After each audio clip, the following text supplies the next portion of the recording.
365 promesas. 365 razones para creer que Dios nunca falla. Las hojas caen, bailan sin control. Mi suspiro rompe el silencio, buscando un rayo de sol. Descubriendo al Dios que cumple lo que dice. Con Wendy Necio Sub.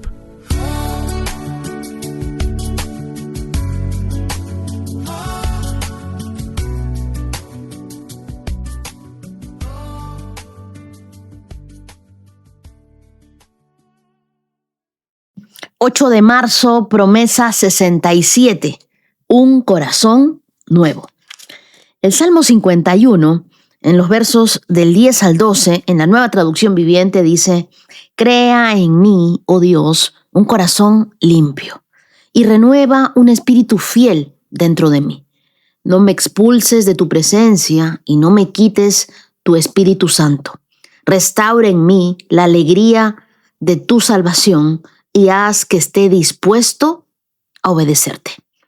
En la Biblia el mensaje, en estos mismos versos, dice: Dios permite un nuevo comienzo en mí. Crea una semana de Génesis en el caos de mi vida. Pon un viento nuevo a mis velas. Queridos íntimos, este salmo nace de uno de los momentos más dolorosos en la vida de David. Él acababa de ser confrontado por el profeta Natán después de su pecado con Betsabé y después del asesinato a Urías. Este salmo nace después de 2 de Samuel, capítulo 11 y 12. David no intenta justificarse, no culpa a nadie, tampoco se defiende. Esta es una oración de un corazón quebrado. Porque lo que David hace es aún más difícil. Él se arrepiente profundamente. Este salmo es una de las oraciones de arrepentimiento más profundas de toda la Biblia. Y no es la oración de alguien que quiere verse mejor delante de los demás. No, es la oración de alguien que quiere ser transformado y transformado desde adentro. Y es que la verdadera restauración espiritual no comienza con cambiar de conducta, sino con pedirle a Dios que Él cambie nuestro corazón. Por eso lo primero que dice David es: crea en mí un corazón limpio.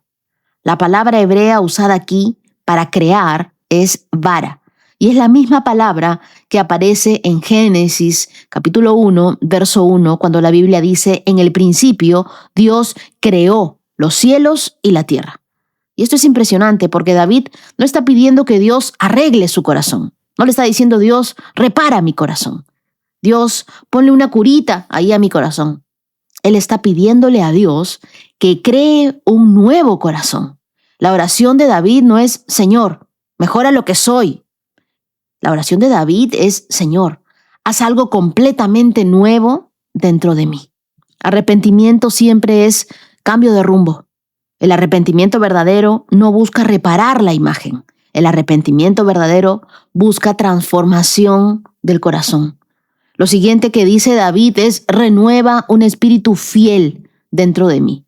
La palabra hebrea para renovar implica restaurar algo que estaba desgastado o que estaba debilitado. David sabe que su problema no fue solo una mala decisión. Fue un corazón que se debilitó espiritualmente. Por eso pide un espíritu firme, pide un espíritu fiel, pide un espíritu constante. El pecado rara vez comienza con una gran caída. Normalmente comienza con un pequeño desgaste del corazón. La infidelidad espiritual no se sostiene solo con emociones, se sostiene con un espíritu renovado constantemente en Dios. Por eso es tan importante que día a día nosotros vayamos a la presencia de Dios y nos entreguemos del todo. Nos pongamos a cuentas, le contemos a Dios nuestros pecados, le contemos nuestras tentaciones, le contemos todo lo que hay en nuestro corazón y pedirle: Señor, crea en mí un nuevo corazón. Lo siguiente que dice él, y que es lo que más resuena en mí, es: no me expulses de tu presencia.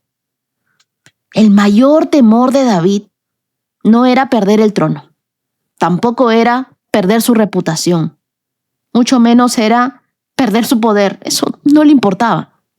Lo que a él le dolía en realidad en el corazón era perder la presencia de Dios. Y esto es increíble, porque David vio lo que pasó con Saúl. Saúl desobedeció a Dios, Saúl hizo las cosas a su manera, y de Saúl se apartó el Espíritu de Dios. La Biblia dice que el Espíritu de Dios se aparta de Saúl en 1 de Samuel, capítulo 16, verso 14. Y Saúl comienza a ser atormentado, dejó de vivir en paz, dejó de escuchar la voz de Dios. David conocía esa historia porque él estuvo allí. David sabía cómo es una persona que no tiene al Espíritu Santo. Y es por eso que David ora con tanta intensidad y le dice: Dios, tú puedes quitarme todo, yo puedo perder todo, pero no me expulses de tu presencia. Cuando alguien ha probado la presencia de Dios, cuando alguien ha experimentado la presencia de Dios, ninguna otra cosa puede llenar el vacío de la presencia de Dios. Y la mayor tragedia espiritual no es fallar, no. La mayor tragedia sería vivir lejos de la presencia de Dios, vivir lejos del amor de Dios, vivir lejos de Él. La Biblia dice incluso que separados de Él, nada podemos hacer. David continúa orando y le dice al Señor: restaura la alegría de tu salvación. El pecado roba algo específico, la alegría espiritual. No necesariamente roba la fe, pero ¿sabes qué? Roba la alegría. La palabra hebrea para restaurar significa devolver algo que se había perdido. David no dice: devuélveme, Dios, la salvación. Dice: devuélveme la alegría de ella. El día de hoy hay muchas personas que siguen creyendo en Dios, pero han perdido ese gozo espiritual, esa alegría de la salvación. El pecado es como arena en el motor del alma. No detiene inmediatamente la vida espiritual, pero termina robándole su alegría. Y Dios no solo perdona, Dios restaura la alegría, Dios restaura el gozo. Me gustó mucho cómo lo dice la Biblia, el mensaje: pon un viento nuevo en mis velas. Y es la imagen de un barco que está detenido en el mar. Un barco que puede tener estructura, velas, dirección, pero si no hay viento, el barco no se mueve. ¿Y sabes qué? Ese viento representa el Espíritu de Dios. La vida espiritual no avanza por esfuerzo humano, avanza cuando el viento del Espíritu vuelve a soplar. Así que David lo que le está diciendo a Dios es: Dios, mi vida se detuvo, pero si tu Espíritu sopla otra vez, yo puedo volver a avanzar. Ahora, ¿cómo hacemos que el Espíritu Santo vuelva a soplar un viento nuevo a nuestras velas? Lo cierto es que nosotros no podemos controlar el viento, pero sí podemos preparar las velas.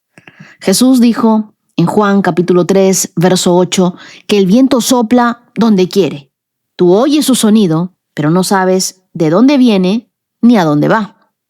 El Espíritu de Dios es como el viento, no se manipula, pero si se busca y se busca de todo corazón, se honra y se recibe. Y hoy quiero enseñarte 4 caminos espirituales para preparar nuestro corazón para que el Espíritu Santo vuelva a soplar sobre nosotros. Lo primero, el arrepentimiento sincero.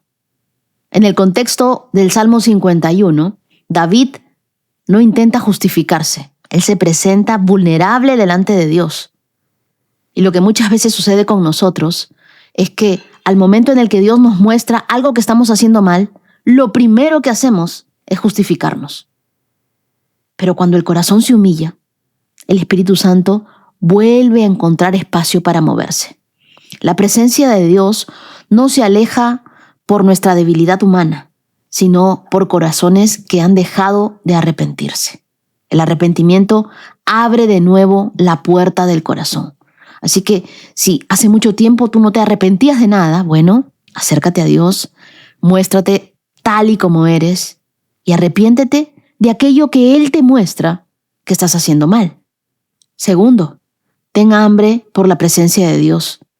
El Espíritu Santo se mueve donde existe hambre espiritual. Jesús dijo en Mateo capítulo 5, verso 6, Dios bendice a los que tienen hambre y sed de justicia, porque esos serán saciados. Ahora, no es perfección lo que atrae al Espíritu Santo, es el deseo sincero. El Espíritu Santo no llena corazones ocupados, Él llena corazones hambrientos, corazones que lo buscan. Cuando alguien vuelve a buscar a Dios y lo hace con ese deseo real, el viento comienza a soplar otra vez. Lo tercero, hay que permanecer en la palabra de Dios. Jesús dijo algo clave en Juan capítulo 15, verso 7. Permanezcan en mí y mis palabras permanezcan en ustedes. La palabra de Dios es el ambiente donde el espíritu se mueve. Muchas veces nosotros sentimos sequedad espiritual, y no porque Dios se haya alejado, sino porque nos hemos desconectado de la fuente. Una vida llena del Espíritu Santo siempre está conectada a la palabra de Dios. Y cuando nosotros volvemos a la Biblia, la vida espiritual vuelve a respirar. Y cuarto, la obediencia. El Espíritu Santo se mueve donde hay corazones dispuestos a obedecer. Por eso David dice en el Salmo 51, verso 12, haz que esté dispuesto a obedecerte. El Espíritu Santo no se va a mover por momentos emocionales. Él se mueve en vidas rendidas. Así que la obediencia crea un espacio para que Dios haga lo que solo Él puede hacer. Y cuando nosotros damos pequeños pasos de obediencia, el viento vuelve a llenar las velas. Imagínate un velero detenido en el mar. El marinero no puede producir el viento, pero puede hacer tres cosas: levantar las velas, orientar el barco y esperar el viento. Cuando el viento llega, el barco avanza. La vida espiritual funciona igual. Nosotros no producimos el Espíritu Santo, pero sí podemos abrir nuestro corazón, volver a Dios, arrepentirnos, buscar su presencia. Y cuando eso sucede, el Espíritu Santo vuelve a soplar. Así que a veces nosotros creemos que Dios se alejó demasiado, pero la Biblia nos demuestra lo contrario.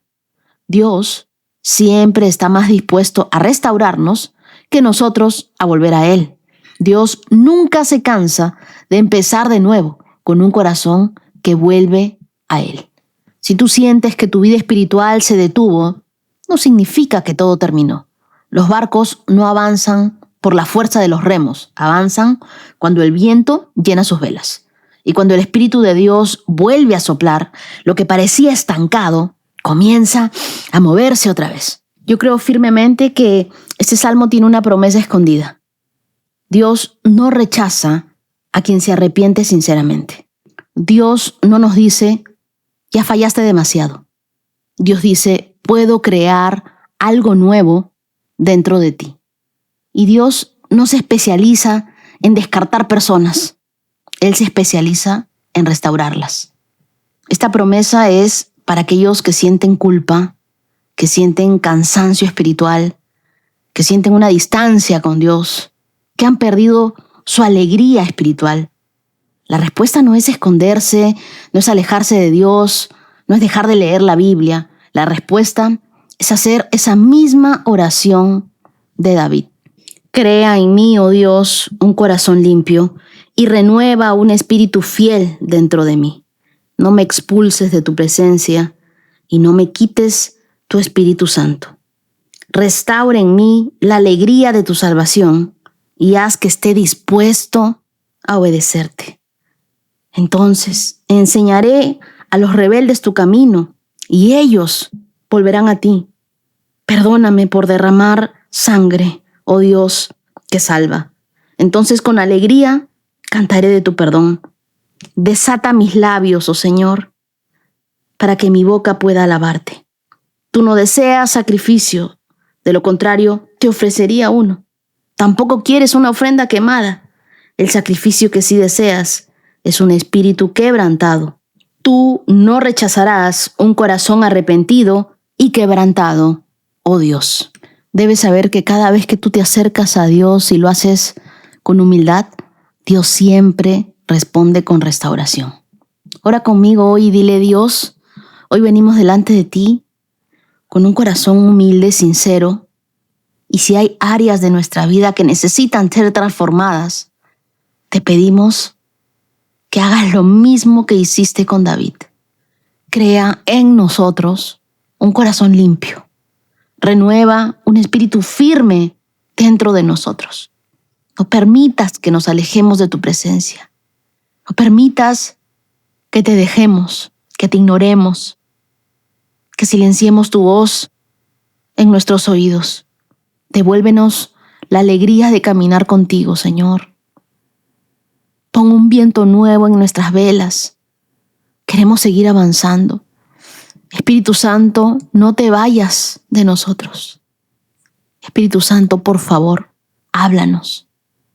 Gracias, porque siempre nos das una nueva oportunidad para comenzar de nuevo. Gracias porque hoy te llevas la culpa, hoy te llevas el temor, hoy te llevas esa tristeza, te llevas la depresión por fallarte. Señor, acércanos a tu corazón y que podamos sentir aquello que tú sientes. Oramos en el nombre de Jesús. Amén. Y las lecturas para el día de hoy las encontramos en Números, capítulo 10, verso 1, hasta el capítulo 11, verso 23. Marcos, capítulo 14, versos del 1 al 21, Salmo 51, versos del 1 al 19, y Proverbios, capítulo 10, versos del 31 al 32. Hoy, 8 de marzo, también celebramos el Día Internacional de la Mujer. Un momento para honrar la fuerza, la resiliencia y el papel fundamental de la mujer en la sociedad. La Biblia está llena de ejemplos de mujeres valientes como Débora, como Ruth, como Esther, como María, quienes confiaron en que Dios iba delante de ellas. Hoy celebro a cada mujer, mujer de fe, mujer de determinación, que sigue adelante sabiendo que Dios es su guía. Hoy te pedimos que bendigas a cada mujer, que les des sabiduría, les des fortaleza, les des gracia para cumplir el propósito que tú tienes para sus vidas. Ayúdanos, Dios, a confiar en tu dirección, a vivir cada día con la certeza de que tú estás en medio de nosotros. Queremos experimentar el milagro más grande, aquel que te venimos pidiendo durante mucho tiempo. Sé tú obrando en nuestras vidas, Dios. Yo te pido que tu favor alcance a aquellas personas que el día de hoy están orando y lo están haciendo con mucha fe. Te lo pido, Señor, en el nombre de Jesús. Amén. Y antes de comenzar, quiero decirte que si este podcast está siendo de bendición para ti y para los tuyos, te invito a apoyar mi ministerio adquiriendo mis libros. Tengo 2. 365 con Dios, que está solo en versión digital, disponible en Amazon, y 40 días de amistad con Dios, que sí es un libro físico y también un libro digital. Ambos están disponibles en Amazon y son recursos diseñados para profundizar en nuestra relación con Dios y acompañarte en tu camino diario con Él. Números, capítulo 10, verso 1. El Señor le dijo a Moisés: haz 2 trompetas de plata labrada a martillo para convocar a la comunidad a reunirse y dar la señal de levantar el campamento. Al toque de ambas trompetas, todos deben reunirse ante ti a la entrada del tabernáculo. Pero si te toca una sola trompeta, entonces solo los líderes, los jefes de los clanes de Israel, y tendrán que presentarse ante ti. Cuando hagas sonar la señal para continuar el viaje, las tribus acampadas en el lado oriental del tabernáculo levantarán el campamento y avanzarán. Cuando haga sonar la señal por segunda vez, las tribus acampadas en el lado sur la seguirán.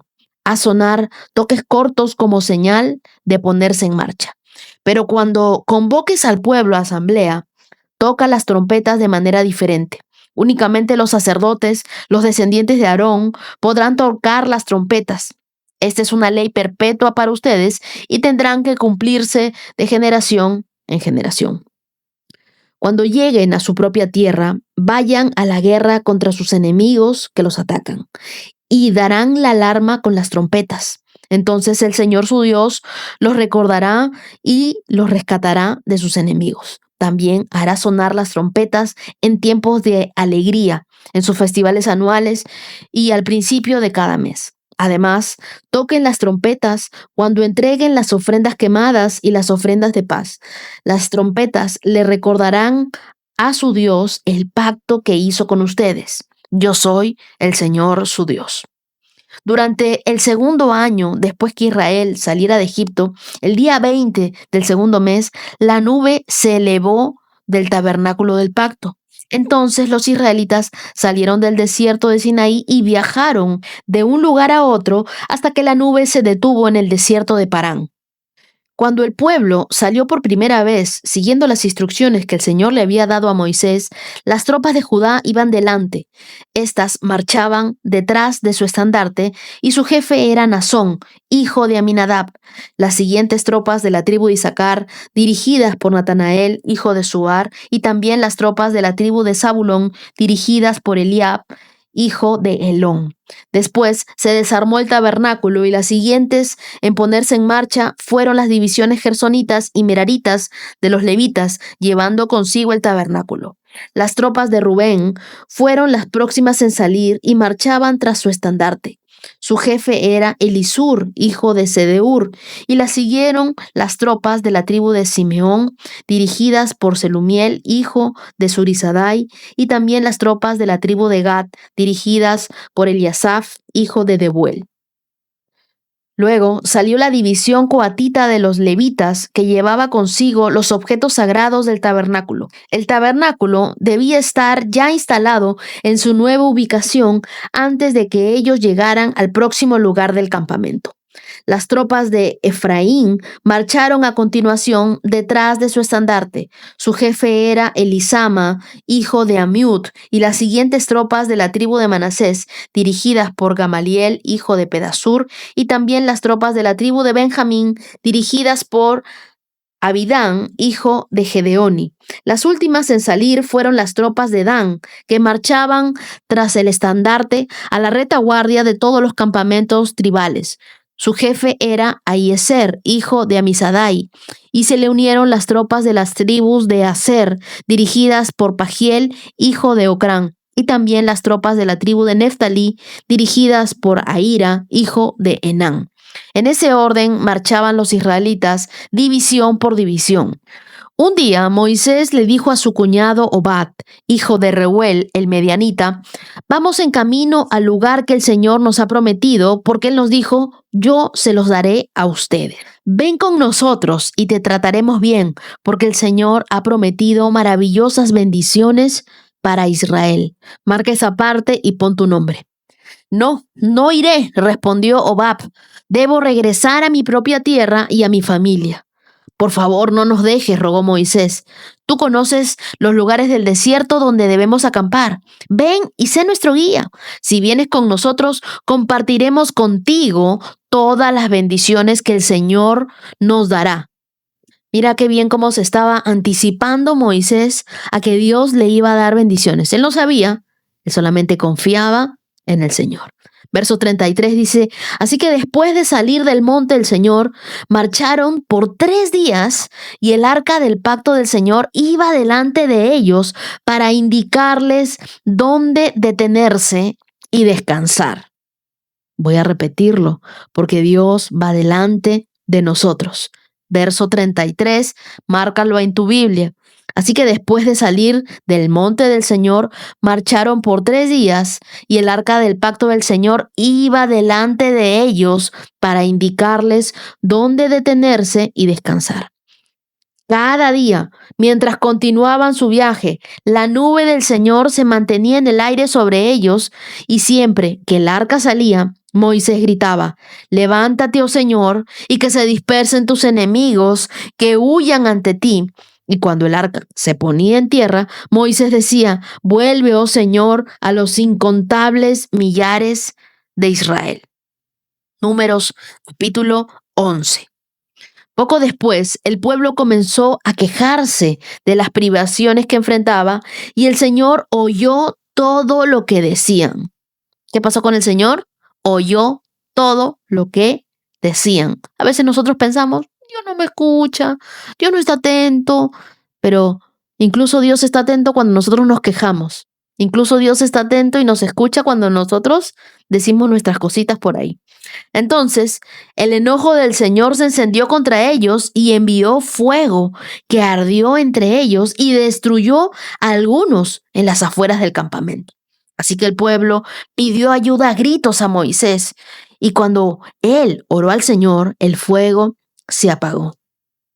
Después, ese lugar fue conocido como Tabera, que significa lugar del fuego que arde, porque el fuego del Señor ardió allí entre ellos. Entonces, la gentuza extranjera que viajaba con los israelitas comenzó a tener fuertes antojos por las cosas buenas de Egipto. Acuérdense de esa palabra. Ellos comenzaron a tener fuertes antojos. Y el pueblo de Israel también comenzó a quejarse. Oh, si tuviéramos un poco de carne, exclamaban. ¿Cómo nos acordamos del pescado que comíamos gratis en Egipto? Y teníamos todos los pepinos, los melones, los puerros, las cebollas y los ajos que queríamos. Pero ahora lo único que vemos es este maná. Hasta hemos perdido el apetito. El maná era parecido a pequeñas semillas de cilantro y era de un color amarillo claro como goma de resina. La gente salía a recogerlo del suelo y con el maná se hacían harina en los molinos de mano y se machacaba en un mortero y luego se hervía en una olla para hacer panes planos que sabían a pastelitos horneados con aceite de oliva, y durante la noche el maná caía sobre el campamento juntamente con el rocío. Entonces Moisés escuchó los lloriqueos de las familias a la entrada de sus carpas y el Señor se enfureció. Moisés también estaba muy molesto y le dijo al Señor: ¿por qué me tratas a mí, tu servidor, con tanta dureza? Ten misericordia de mí. ¿Qué hice para amanecer la carga de todo este pueblo? ¿Acaso yo los engendré? ¿Acaso yo los traje al mundo? ¿Por qué me dijiste que los llevara en mis brazos como una madre a un bebé de pecho? ¿Cómo puedo llevarlos a una tierra que juraste dar a sus antepasados? ¿De dónde se supone que voy a conseguir carne para toda esta gente? No dejan de quejarse conmigo, diciendo, danos carne para comer. Solo no puedo soportar a todo este pueblo. La carga es demasiado pesada. Si esta es la manera como piensas tratarme, sería mejor que me mataras. Dame ese favor y ahórrame la miseria. Qué barbaridad con Moisés. Entonces el Señor le dijo a Moisés: reúne delante de mí a 70 hombres que sean reconocidos como ancianos y jefes de Israel y llévalos al tabernáculo para que permanezcan junto a ti. Yo descenderé y allí hablaré contigo. Tomaré del espíritu que está sobre ti y lo pondré sobre ellos. Llegarán la carga del pueblo junto contigo y de esa manera no tendrás que soportarla tú solo. También dile al pueblo: purifíquense porque mañana tendrán carne para comer. Ustedes gemían y el Señor oyó sus quejidos. Oh, un poco de carne. Estábamos mejores condiciones en Egipto. Ahora el Señor les dará carne y tendrán que comérsela. Y no será solo un día, ni 2, ni 5, ni 10, ni aún 20. La comerán durante un mes entero hasta que les produzca náuseas y estén hartos de tanta carne, pues han rechazado al Señor que está aquí entre ustedes y han lloriqueado diciendo: ¿por qué dejamos Egipto? Entonces Moisés respondió al Señor: hay 600,000 soldados de infantería aquí conmigo, y aún así dices, yo les daré carne durante un mes entero. Aunque matáramos a todos nuestros rebaños y manadas, ¿podría eso satisfacerlos? ¿O pescaríamos todos peces del mar y alcanzaría? Entonces el Señor le dijo a Moisés: ¿acaso mi brazo ha perdido su poder? Ahora verás si mi palabra se cumple o no. Lo primero que vemos aquí en Números 10:2 es las trompetas de plata que servían para convocar a la comunidad. Y estas trompetas de plata, en hebreo, son asocera. Eran instrumentos sagrados usados para comunicar órdenes específicas, para convocar al pueblo, para mover al campamento, para prepararse para la batalla.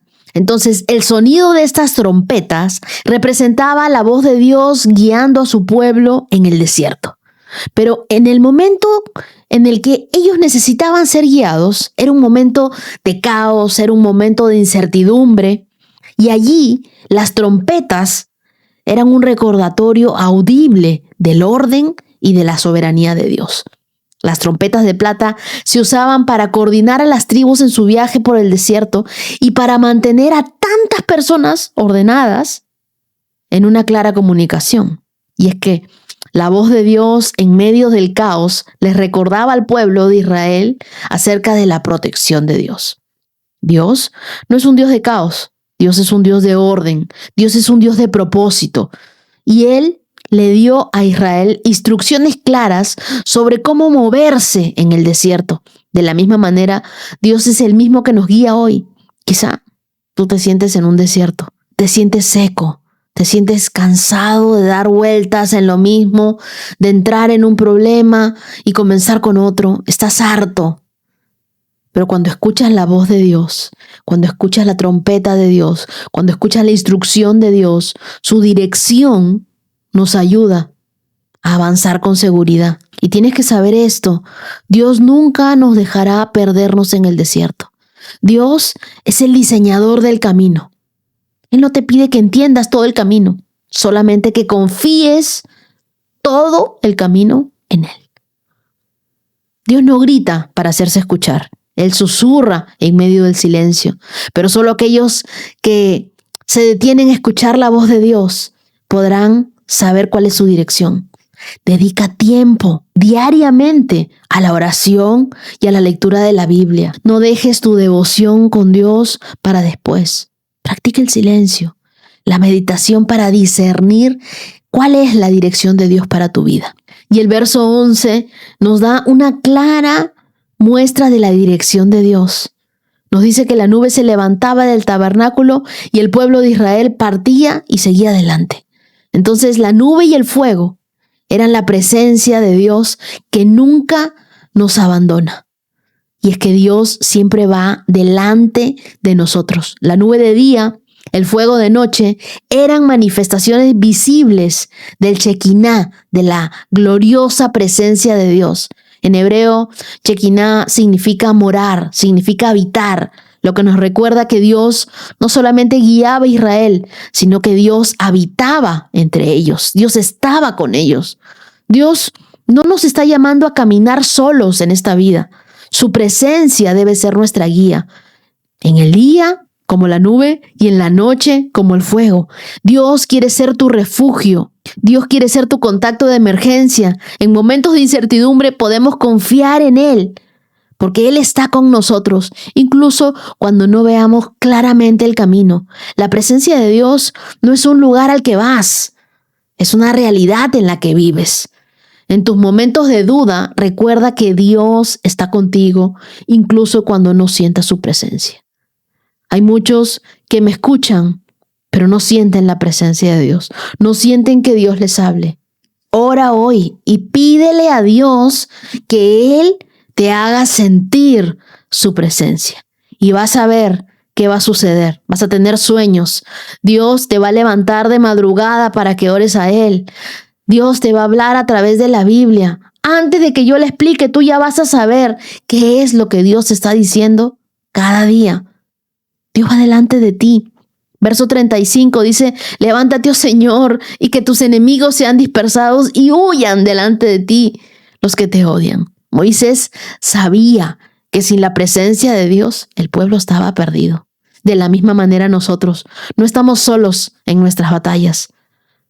Dios no solo nos llama a avanzar, sino que Él mismo va delante de nosotros, abriendo camino, luchando contra nuestros enemigos y derrotándolos.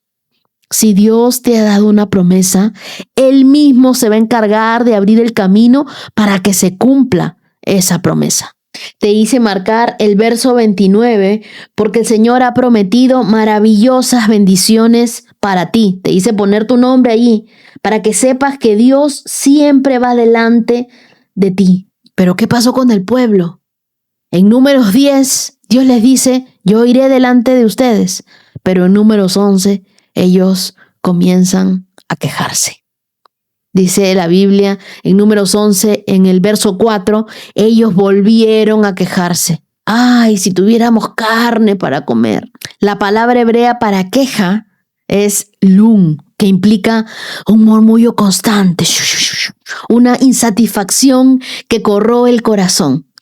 Israel, a pesar de haber sido liberado de Egipto y de recibir maná diario, que era la provisión de Dios, ellos añoraban las ollas de carne de su esclavitud.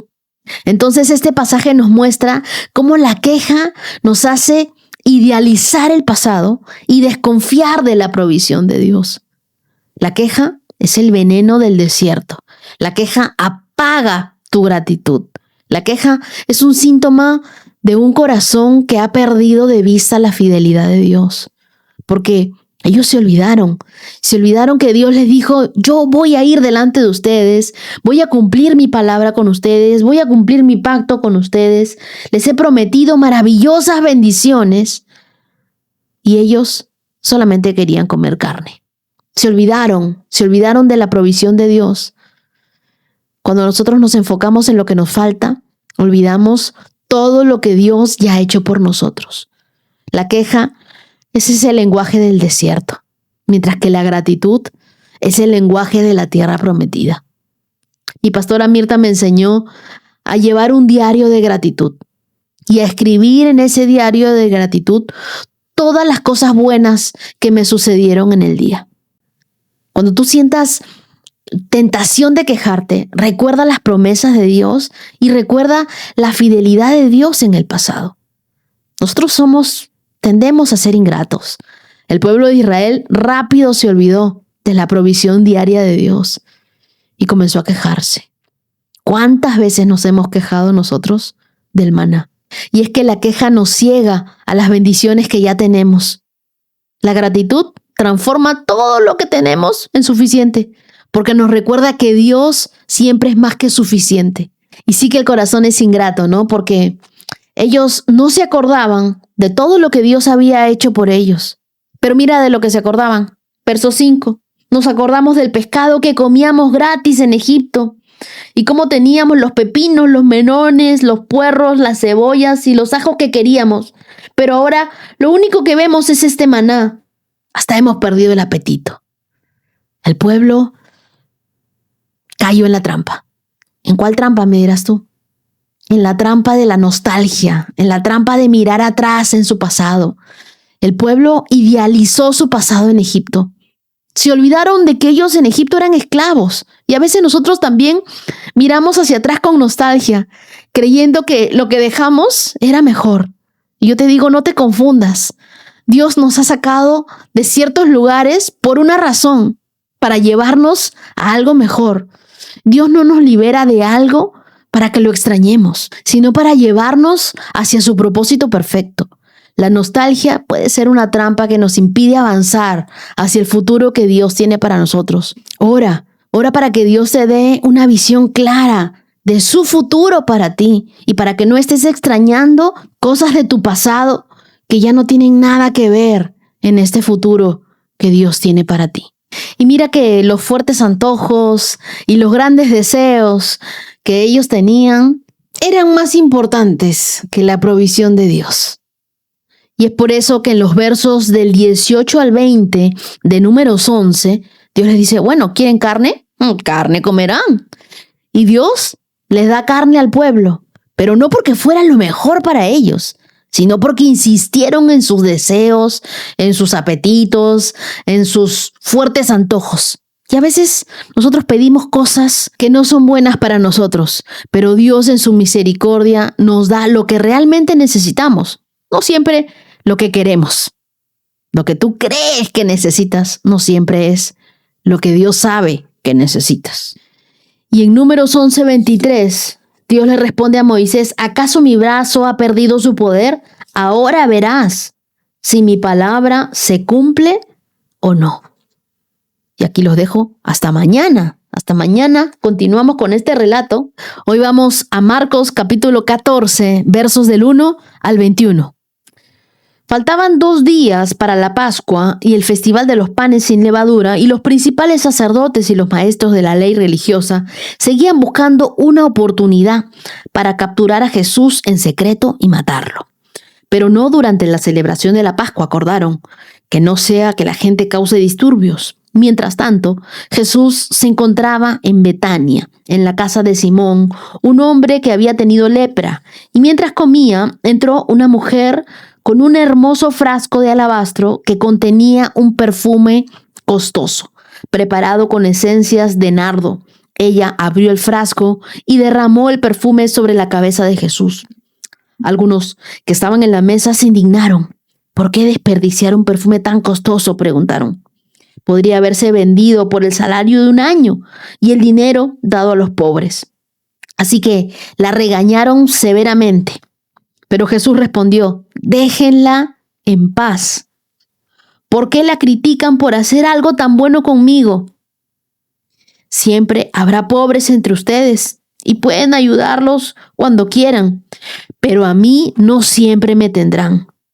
Ella hizo lo que pudo y ungió mi cuerpo en preparación para el entierro. Les digo la verdad, en cualquier lugar del mundo donde se predique la buena noticia, se recordará y se hablará de lo que hizo esta mujer. Entonces Judas Iscariote, uno de los 12 discípulos, fue a ver a los principales sacerdotes para llegar a un acuerdo de cómo entregarles a Jesús a traición. Ellos quedaron complacidos cuando oyeron la razón de su visita y le prometieron darle dinero. Entonces él comenzó a buscar una oportunidad para traicionar a Jesús.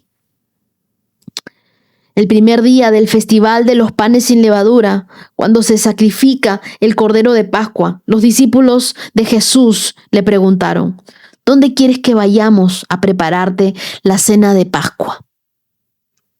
Así que Jesús envió a 2 de ellos a Jerusalén con las siguientes instrucciones: al entrar a la ciudad se encontrarán a un hombre que lleva un cántaro de agua. Síganlo. En la casa donde él entre, díganle al dueño: el maestro pregunta, ¿dónde está el cuarto de huéspedes para que pueda comer la cena de Pascua con mis discípulos? Él los llevará a un cuarto cerca, grande, en el 4º piso, allá arriba, que ya está listo. Allí deben preparar nuestra cena. Entonces los discípulos entraron a la ciudad, encontraron todo como Jesús les había dicho, y allí prepararon la cena de Pascua. Por la noche, Jesús llegó con los 12, y mientras estaban a la mesa comiendo, Jesús dijo: les digo la verdad, uno de ustedes que está aquí comiendo conmigo me traicionará. Ellos, muy afligidos, le preguntaron uno por uno: ¿seré yo? Y él contestó: es uno de ustedes 12 que come de este plato conmigo, pues el Hijo del Hombre tiene que morir, tal como lo declararon las Escrituras hace mucho tiempo. Pero qué aflicción le espera a aquel que lo traiciona. Para ese hombre sería mucho mejor no haber nacido. La mujer que derramó su frasco de alabastro es María, la hermana de Lázaro, y ella no escatimó nada en su adoración a Jesús. El perfume era muy valioso, pero ella entendió algo: que Jesús era más valioso que cualquier riqueza. Y es que la adoración verdadera no se guarda nada. Es una adoración completa, es una adoración radical, es una adoración sin reservas. Y Dios no busca adoradores perfectos, sino corazones rendidos, personas que le sepan dar su lugar hoy. Yo te pregunto, ¿tú estás adorando a Jesús con todo lo que tienes, con todo lo que eres? ¿O solamente con lo que te sobra de tiempo? Si nosotros queremos hacer una adoración que agrade a Dios, debemos tener el mismo corazón de esta mujer. ¿Pero qué sucedió con los discípulos? Los discípulos no entendían la adoración que ella estaba dándole a Jesús. Y comenzaron a indignarse y decían: ¿por qué se desperdicia un perfume tan costoso? En el verso 4. Y es que cuando nosotros adoramos a Dios con entrega, siempre habrá personas que te critiquen. Siempre va a haber gente que levante su dedo contra ti. Para el mundo, darlo todo por Jesús es una locura. Pero Jesús sí valora nuestra adoración sincera. Aunque otros no la entiendan, Jesús sí sabe por todo lo que tú has pasado para adorarle. Así que no te preocupes por lo que los demás piensen de tu adoración. Preocúpate por lo que Dios piense. Jesús valora tu entrega. Jesús te defiende. Me encanta la forma en cómo Jesús les dice en el verso 6. Déjenla en paz. ¿Por qué la critican por hacer algo tan bueno conmigo? Esta parte me conmovió, porque Jesús defendió a esta mujer, porque vio la pureza en su corazón. Nada de lo que hacemos para Dios es en vano. Él conoce nuestras motivaciones. Él conoce nuestros esfuerzos, lo que nos cuesta. ¿Y sabes qué? Dios no mide el valor de la ofrenda por el costo, sino por el corazón con el que se da. Tú tendrás una recompensa de acuerdo a la entrega genuina que tengas para Dios. Ponte a pensar, ¿estás dándole a Dios lo mejor de ti? ¿O solo lo que te es fácil entregar? Mira, fácil la tiene cualquiera. Pero ser discípulo de Jesús te va a costar la vida, te va a costar todo. ¿Y sabes qué? ¿Qué más me muestra este verso? Que Jesús cumplió con esta mujer. Dijo, en todo lugar donde se hable de la buena noticia del Evangelio, se hablará de lo que hizo esta mujer. Y hoy, muchos años después, seguimos hablando de lo que hizo esta mujer. Y tras bambalinas, la traición de Judas con su corazón desviado. Y es que, así como hay gente fiel como María, también hay traicioneros como Judas. Mientras María daba todo en su adoración, Judas buscaba su propio beneficio. La traición no comienza con una pequeña acción, sino con un corazón que deja de valorar a Jesús. Nunca dejes de valorar lo que Jesús ha hecho por ti en la cruz. Judas estuvo cerca de Jesús. Judas fue uno de su equipo. Judas estuvo con Jesús sentado comiendo a la mesa, pero nunca le entregó su corazón. Fue todo de la boca para afuera. Y no es suficiente estar cerca de Jesús. Es necesario amarlo más que a cualquier otra cosa o persona en esta vida. Pregúntate, ¿estoy siguiendo y sirviendo a Jesús por amor o por lo que puedo obtener de Él? No dejes que tu corazón te traicione. No pienses que esté cerca, pero solamente por un beneficio. Cuando Jesús se sienta con ellos a la mesa, es increíble la restitución que le da porque ya sabiendo que lo iba a entregar, Jesús toma el pan, lo bendice, lo parte, lo reparte a sus discípulos y les dice, tómelo, que esto es mi cuerpo. En esa última cena, Jesús selló el nuevo pacto con su sangre. Él sabía que iba a ser traicionado, pero aún así decidió entregarse por nosotros. ¿Qué me habla esto? Él sabía que nosotros le íbamos a ser infieles y aún así decidió entregar su vida por nosotros. Él sabía que nosotros íbamos a fallar y aún así decidió entregar su vida por nosotros. Él sabía que en algún momento lo íbamos a dejar esperando en esta cita divina que tenemos cada día y aún así decidió entregar su vida por nosotros. Y es que el amor de Dios, el amor de Jesús es más grande que cualquier traición, que cualquier error, que cualquier pecado. La cruz no fue un accidente, fue un acto de amor planeado desde la eternidad. Y yo no te puedo explicar con palabras la forma tan grande en cómo Dios te ama. Pero quizá hoy necesitamos recuperar nuestros pactos con Dios. Dios nos llama a vivir con un corazón completamente rendido a Él, sin reservas, sin condiciones, sin límites, sin traiciones, sin excusas para seguirlo. Como María, entrega todo. Que no te importe quién te critique, que no te importe quién te señale, que no te importe quién te traicione. Yo quiero ser como esa mujer, como esa María de Betania, que derramó su perfume de adoración en la cabeza de Jesús. Ahora leamos el Salmo 51, versos del 1 al 19. Ten misericordia de mí, oh Dios, debido a tu amor inagotable. A causa de tu gran compasión, borra la mancha de mis pecados, lávame de la culpa hasta que quede limpio y purifícame de mis pecados, pues reconozco mis rebeliones, día y noche me persiguen. Contra ti y solo contra ti he pecado. He hecho lo que es malo ante tus ojos. Quedará demostrado que tienes razón en lo que dices y que tu juicio contra mí es justo, pues soy pecador de nacimiento. Así es, desde el momento en el que me concibió mi madre, pero tú deseas honradez desde el vientre, y aún allí me enseñas sabiduría. Purifícame de mis pecados y quedaré limpio. Lávame y quedaré más blanco que la nieve. Devuélveme la alegría, deja que me goce, ahora que me has quebrantado. No sigas mirando mis pecados y quita la mancha de mi culpa. Crea en mí, oh Dios, un corazón limpio y renueva un espíritu fiel dentro de mí. No me expulse de tu presencia y no me quites tu Espíritu Santo. Restaura en mí la alegría de tu salvación y haz que esté dispuesto a obedecerte. Entonces enseñaré a los rebeldes tus caminos y ellos se volverán a ti. Perdóname por derramar sangre, oh Dios que salva. Entonces con alegría cantaré de tu perdón.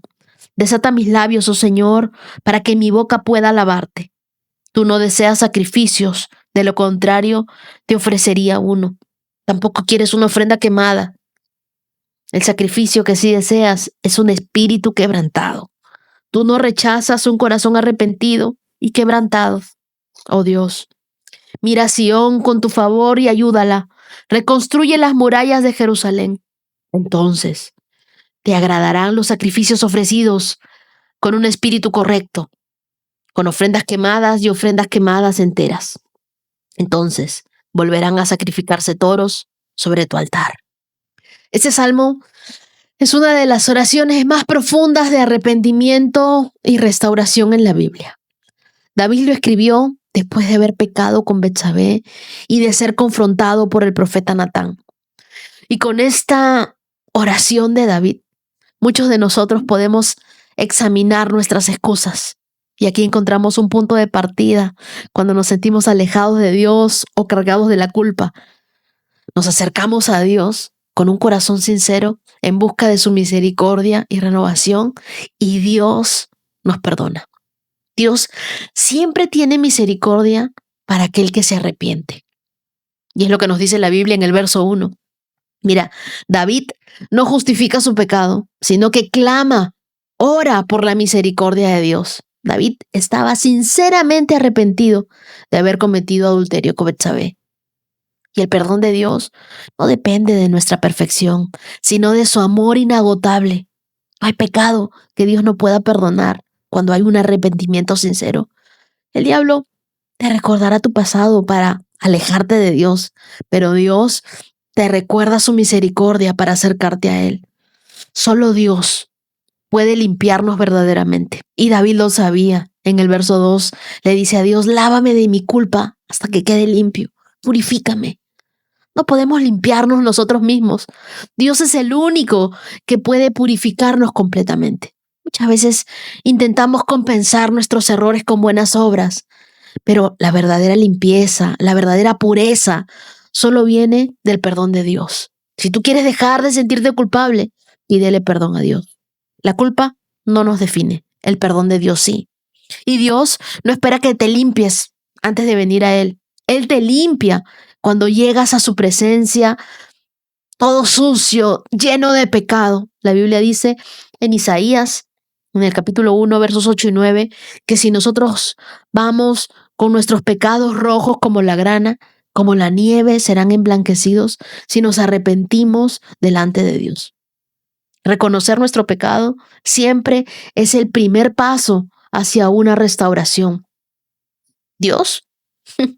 Dios conoce todo en cuanto nosotros fallamos. David reconoció sus rebeliones y decía que día y noche lo perseguían. Y eso nos recuerda Génesis 4:4, que dice que el pecado está a la puerta, al acecho y ansioso por controlarte, pero tú debes dominarlo y ser su amo. David no minimiza su pecado, tampoco minimiza su culpa. Él la reconoce abiertamente. Es cierto que la confesión nos libera del peso del pecado. No podemos recibir la restauración de Dios sin primero admitir nuestra necesidad de su gracia y confesar nuestro pecado. Si el día de hoy tú necesitas confesar algo que te está esclavizando, un pecado oculto, algo que no le has dicho a nadie, bueno, busca a Dios en oración. Primero pídele perdón al Señor. Luego, si necesitas confesárselo a alguien, bueno, escríbeme y cuéntamelo. Y sácalo de ti. Un pecado confesado te libera. Pero nunca justifiques tus pecados. Reconoce tus errores, reconoce tus pecados delante de Dios y ponte a cuentas con Él. Me encanta la forma en cómo David le dice a Dios: crea en mí, oh Dios, un corazón limpio y renueva un espíritu fiel dentro de mí. El arrepentimiento genuino no solo busca perdón, sino también busca transformación. Cámbiame, Señor. Dios es el único que puede cambiar a ese hijo rebelde. Dios es el único que lo puede hacer. Pídele al Espíritu Santo que sea Él tocando la vida de tu familiar que hasta ahora no se arrepiente de las cosas que está haciendo. No se trata solo de dejar el pecado, sino de permitir que Dios nos haga de nuevo. Dios no quiere solo cambiar lo externo en ti. Dios quiere transformar tu corazón. Y el verso 12 nos dice: restaura en mí la alegría de tu salvación. No importa qué tan lejos hayas caído. No importa hacia dónde te hayas mudado, con tal de no escuchar nada de Dios. Y de pronto te caí yo, la pesada, con este podcast. Y dices: no, pero ¿hasta dónde me va a perseguir esa mujer? Hasta que entiendas que Dios te ama, que puede restaurarte, que puede perdonarte y que puede transformar tu vida si tú te acercas a Él con un corazón sincero, no con actos religiosos vacíos, con un corazón sincero y arrepentido. Arrepiéntete de donde has caído, pídele a Dios una nueva oportunidad y Él te la va a dar. Y por último, Proverbios capítulo 10, versos del 31 al 32. La boca del justo da sabios consejos, pero la lengua engañosa será cortada. Los labios del justo hablan palabras provechosas, pero la boca del malvado habla perversidad. Amigos, lo que decimos revela quiénes somos realmente. Los justos hablan con sabiduría porque están alineados a la palabra de Dios, mientras que las palabras de los perversos llevan engaño y finalmente destrucción.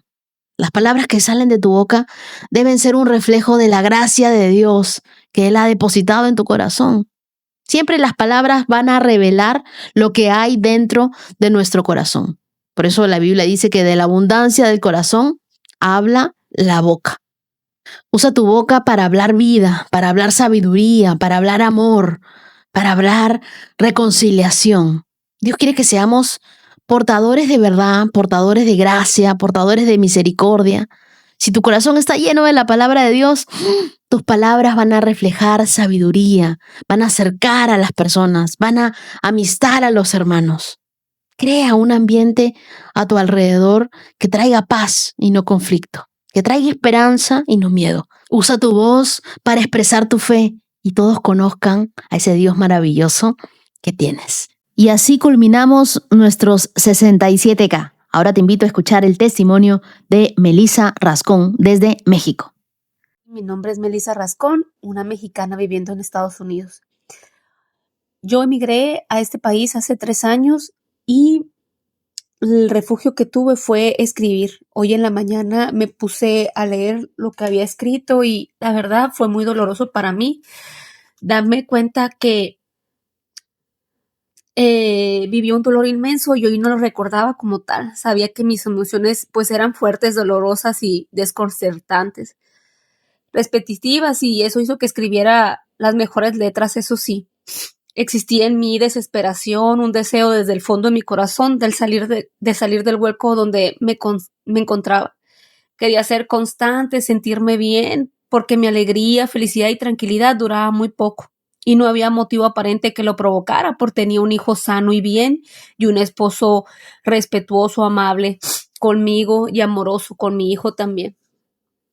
Y pues estaba viviendo en el país de las oportunidades y yo me sentía vacía, sin propósito, abrumada, asustada, sintiéndome nada. Vivía entre la nostalgia del pasado y la preocupación del futuro. Y eso era tan desesperante porque cuando creía que ya había aceptado mi presente y le echaba ganas, eso duraba solamente unas semanas o unos días, unas horas. Y eso era frustrante para mí. Y sentía que debía acostumbrarme a vivir así, que no iba a cambiar. Pero para mi buena suerte sí cambió. Me acerqué a Dios desde ahora, el 1 de enero. Tomé la decisión más valiente, esa donde te rindes y dices, esto no será bajo mis propias fuerzas, ni con terapia, ni con algún curso de diseño humano como Gene Keys para conocer mi personalidad, talentos y bloqueos, ni una carta astral para saber de dónde vengo, cuáles son mis cualidades, qué vine a hacer aquí, ni con un curso de internet para hacer dinero en redes, ni con licencia que me haga sentir un poco más profesional en este país, ni leyendo libros que me ayuden a entender mi proceso migratorio, ni manifestando con vision board, ni prendiendo una vela haciendo yoga, ni cursos que me enseñaban sobre New Age y haciéndome creer que yo era la creadora de mi realidad, de meditaciones, de técnica de respiración. Eso y todavía tomar paroxetina para la ansiedad. Eso no sirvió de nada. ¿Y que me ayudó entonces? Pues rendirme ante Jesucristo y tener la convicción que al leer su palabra le conocí e hice propia toda y cada una de mis promesas. Hubo una promesa que tú hablaste que Dios nos ponía un nombre y nos daba sentido y un propósito. Y eso lo descubrí desde que empecé a leer su Biblia. Y gracias a Dios, el día lunes voy a empezar un trabajo nuevo, un trabajo que es de maestra. Eso era algo que yo hacía en México pero básicamente pensaba que ese iba a ser mi testimonio, el trabajo nuevo que él me dio. Pero en realidad el testimonio mío es cómo pasé de sentirme nada y abrumada y asustada, desesperanzada, a tener fe, esperanza y confianza en Dios. Ese ha sido el mejor regalo que yo he obtenido este 2026. Y quiero decirle a todo y cada uno de los migrantes que están viviendo en otro país, que se sienten igual que yo, todos asustados, todos abrumados, todos desesperanzados, todos nerviosos, todos ansiosos, todos depresivos, que acercarte a Dios y leer la Biblia y conocerle va a hacer que tu futuro sea esperanzador en el país donde estás y que tu desesperación, tu ansiedad, tu depresión la vas a abandonar en Dios y te va a hacer sentir mejor. A lo mejor no vamos a estar con todo resuelto, pero saber que no estamos solos, porque a veces así nos sentimos solos. Saber que no estamos solos, que hay alguien más arriba que nosotros, poderoso, el dueño del universo, el rey del mundo, omnipotente, omnipresente, que puede mover todas las cosas a nuestro favor, nos hará vivir con mucha más confianza y sobre todo con mucho menos estrés. Les mando un abrazo a todos, espero mi testimonio les sirva. Y el mundo nos va llevando poco a poco así, sin querer. Mira, yo escribiendo me di cuenta que estaba metida en cosas de New Age y yo no lo había visto así. Y la verdad, lo único poderoso aquí es Jesucristo. Llevo 64 días leyendo la Biblia y haciendo propias sus promesas, o sea, para mí, haciendo las propias. Y eso es lo más constante que he estado de estar bien en mi vida durante estos 3 años. Les mando un abrazo fuerte, Wendy. Cuídense mucho, Dios los bendiga. Mi querida Melissa, Gracias por abrir tu corazón, por compartir tu historia. Yo estoy segura de que muchas personas que viven lejos de su país se sentirán profundamente identificadas con lo que contaste. Y quiero decirte algo de lo profundo de mi corazón. Dios no solo te sacó del vacío, también te está guiando hacia tu propósito. Este nuevo trabajo como maestra no es una casualidad.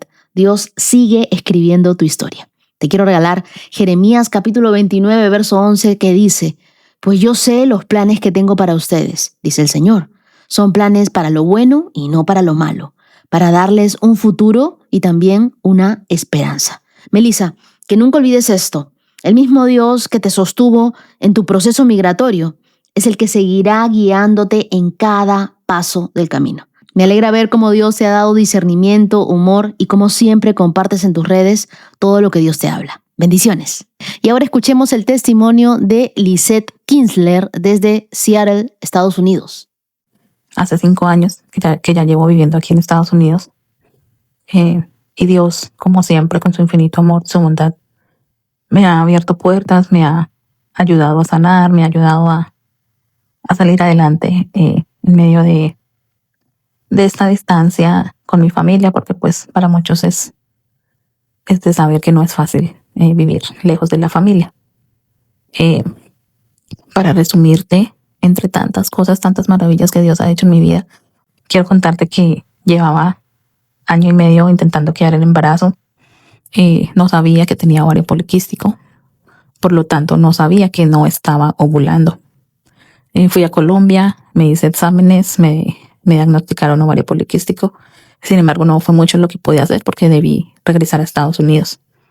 Después de unos meses fue que pude tener aquí en Estados Unidos mi cita. Le comenté a mi doctora lo que me habían dicho en Colombia los médicos. Sin embargo, ella me recetó una medicina y aún así tuve que sacar otra cita con mi ginecóloga, más exámenes para pues confirmar el diagnóstico. Bueno, efectivamente me confirman el diagnóstico, empiezo a tomar medicina, empieza mi cuerpo a reaccionar, empieza mi cuerpo a ovular, cosa que no estaba pasando por 1 año y medio, que yo intentaba, pero pues no pasaba nada. Wendy, Dios ha sido tan maravilloso. Quiero contarte que estoy embarazada el 16 de enero de este año 2026. Me salió la prueba positiva. Ese positivo por el que tanto esperaba. Wendy, ha sido una montaña de emociones este proceso, que sin lugar a duda ha sido Dios. Dios ha estado conmigo, Dios me ha acompañado en esos momentos en los que llorando le pedía, le entregaba todo a Él. Ha sido definitivamente logrando, Wendy. Gracias por tus palabras, gracias por tus oraciones cada día. Espero que mi testimonio sea una luz para esas mujeres que, así como yo, sueñan con quedar en embarazo, sueñan con tener a su bebé. Wendy, muchísimas gracias. Yo le prometí a Diosito que iba a dar testimonio y aquí estoy. Un abrazo, Wendy. Muchas gracias a todos por escucharnos. Lisette, yo estoy segura que tu testimonio tocará la vida de muchas mujeres que hoy están en el mismo proceso de espera que tú. Quiero decirte algo. Ese bebé que hoy llevas en tu vientre ya es una promesa cumplida. Y también una historia que Dios empezó a escribir mucho antes del 16 de enero. La Biblia dice en el Salmo 113, verso 9, Él da hijos a la mujer estéril y la convierte en una madre feliz. Y si tú lo crees con todo tu corazón, tú también serás una madre feliz. Lisette, oro para que Dios cuide cada etapa de tu embarazo, que te regale paz en cada revisión médica, que tu bebé crezca fuerte, saludable y que este milagro siga recordándote siempre que Dios escucha las oraciones que salen del corazón. Me pongo de acuerdo con cada mujer que está esperando tener su bebé en brazos, que está orando por ese vientre, porque creemos que Dios hace los imposibles posibles. Y ahora quiero contarte el testimonio de Álvaro Vélez, un colombiano viviendo en Carolina del Norte. Álvaro llegó al podcast en un momento en el que su corazón necesitaba volver a acercarse a Dios. Él quería aprovechar mejor sus tiempos a solas y reencontrarse con su voz, y sin saberlo, Dios ya lo estaba guiando paso a paso. Desde muy joven, Álvaro había enfrentado bullying, rechazo y muchas dificultades económicas. Situaciones que dejaban marcas, pero también revelaban algo poderoso. Aún en medio del dolor, él siempre pudo reconocer la misericordia y el amor de Dios sosteniéndolo. En el 2019 tomó una decisión valiente: dejar Colombia y mudarse a Carolina del Norte para trabajar como docente. Era un país, una nueva etapa, nuevos desafíos, pero al finalizar su programa de intercambio, llegaron retrasos inesperados con sus papeles migratorios, meses sin poder trabajar, meses de incertidumbre, meses donde la ansiedad quiso tocar su puerta. Y aún así, Dios no se fue. Fue un tiempo difícil, sí, pero también fue un tiempo de aprendizaje, de cuidado personal y de profunda formación interior. Dios usó incluso a personas clave, la directora del colegio, que decidió guardar una vacante, no lo soltaron, no lo reemplazaron, lo esperaron.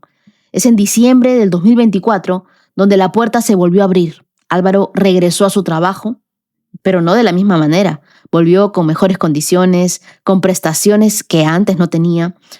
Y cómo Dios suele hacer las cosas, ¿no? Mejor de lo que uno imaginaba. 4 meses después llegó otro regalo: su residencia permanente. Pero más allá de los documentos, lo que más cambió fue su relación con Dios. Hoy Álvaro tiene una relación más constante, más profunda, más viva. Agradece a Dios el despertar, el trabajar, el respirar. Su fe dejó de ser solo un ancla en la tormenta para convertirse en una compañía diaria con Dios. Y así es Dios, fiel, que nunca nos abandona, que cuida los detalles, que honra a aquellos que deciden confiar, incluso cuando no entienden. Mi querido Álvaro, gracias por abrir tu corazón. Gracias por tu paciencia, porque sé que este testimonio lo mandaste hace mucho tiempo.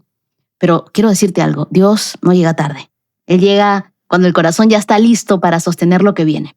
Tu historia habla de paciencia, de perseverancia, de una fe que no se apagó en los meses de espera.